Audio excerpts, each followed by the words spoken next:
Welcome to Samba Samba. Enjoy the video. In this video, I will show you how to make caramel nuts using an easy method. First, let's gather our simple ingredients.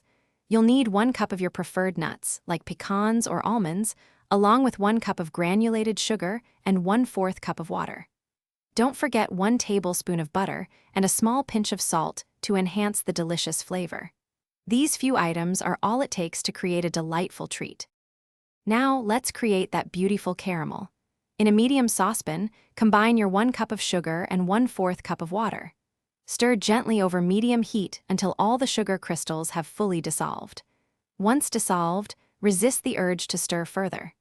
Allow the mixture to simmer undisturbed until it transforms into a gorgeous, deep amber color, which typically takes about 8 to 10 minutes. This is where the magic happens. Once your caramel reaches that perfect amber hue, it's time to add the nuts. Immediately remove the pan from the heat and quickly stir in your 1 cup of nuts and 1 tablespoon of butter. Stir vigorously to ensure every single nut is thoroughly coated in the warm, glistening caramel.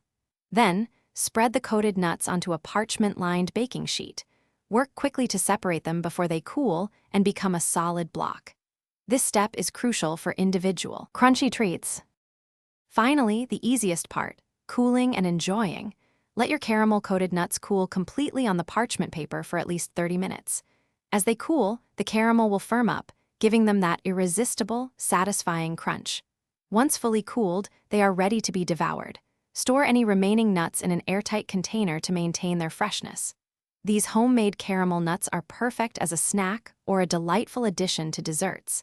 Enjoy your sweet creation. Thanks for watching. Consider subscribing if we helped you.